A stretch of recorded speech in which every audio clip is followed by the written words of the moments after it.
It's Wednesday, the 1st of September 2021. Welcome to the Fear and Greed Business Headlines, the business news you need in just 5 minutes. I'm Sean Aylmer. And if 5 minutes isn't enough, then find more news and interviews in our longer daily podcast called Fear and Greed. In today's headlines, earnings season ends with the share market up for an 11th consecutive month. That hasn't happened since 1943. Plus, business leaders combine to ask for a way out of lockdown as Australia accesses an extra 500,000 Pfizer doses. House prices rising, but not as much as they were earlier in the year. And the superannuation regulator outs the worst performing funds. Our lead story today, one of the most contradictory earnings seasons on the stock market, ended yesterday, completing 4 weeks of record profits, bumper dividends, and some very cautious outlook statements. The S&P ASX 200 closed yesterday up 0.4% to 7,535 points, marking 11 months of consecutive gains. The last time that happened was 1943.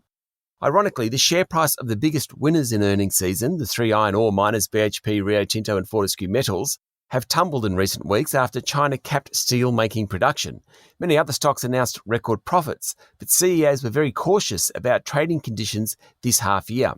The banks were good, the energy companies were bad, merger activity in the oil and gas sector overshadowed mixed results. The same could be said for the tech sector, while healthcare stocks were all over the place. Wesfarmers was the standout retailer. 3/4 of companies grew earnings, while 9 in 10 maintained or upped their dividends. There were around $30 billion in dividend payments announced during the season and $20 billion in buybacks. They're big numbers. So we now know that we don't know as much as we thought we did. COVID-induced lockdowns, which kicked in immediately after the last financial year, has cast a shadow over earnings this financial year. The pace of vaccinations and reopening is critical. The share market, in the short term at least, could be in for a bumpy ride. In overseas news, Israel has been a poster child for vaccinations, but yesterday recorded 11,000 infections, its highest daily number ever. The government has encouraged all citizens to get a third jab of the Pfizer-BioNTech vaccine. In the US, President Joe Biden said lockdowns had contributed to the deaths of more than 93,000 Americans from drug overdoses, highlighting the hidden costs of the virus. The United States is no longer in Afghanistan, and the Taliban overnight celebrated its independence and took control of Kabul airport. A Taliban spokesperson said the US had been defeated and Afghanistan was now a free and sovereign nation again. In the final few weeks, 120,000 civilians left the country, though some are still stranded. And South Korea has become the first country to force Apple and Google to open up their app stores to other payment systems. App Store operators will be banned from forcing developers to use their online payment systems. This is particularly relevant in Australia, where the Commonwealth Bank has complained to Parliament about Apple preventing access to its iChip and has called for an opening up of the group's payments system. Locally, more than 80 business leaders, including the heads of banks, miners, retailers, insurance groups and property companies, have put their names to a letter calling on state leaders to stick to the national plan out of lockdowns. The CEOs, which represent more than 1 million workers, said it was important to give people a light at the end of the tunnel, and the current national plan struck the right balance between keeping people safe and the economy.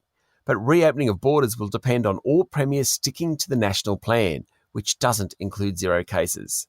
It came as Prime Minister Scott Morrison said 500,000 extra doses of the Pfizer vaccine will be available this month after a deal with the Singaporean government.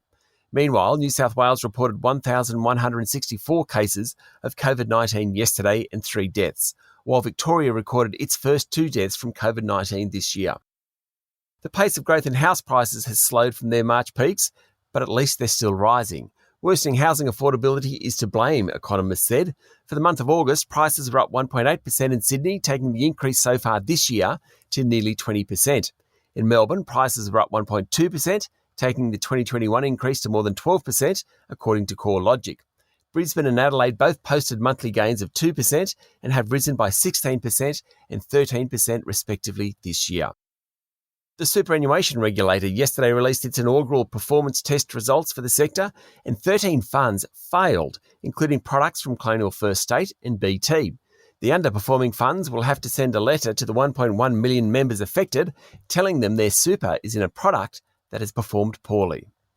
Aussie Post has delivered an annual profit of more than $100 million off the back of record revenue. E-commerce is good for Australia Post.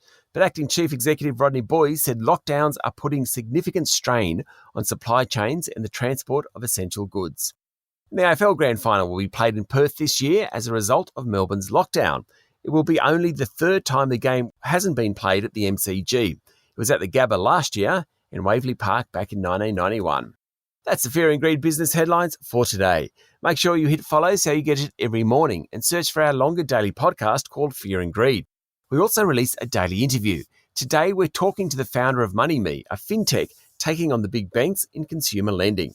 Don't forget to follow us on LinkedIn, Facebook and Twitter, or go to fearandgreed.com.au. I'll be back later with the afternoon market report. I'm Sean Aylmer. Have a great day.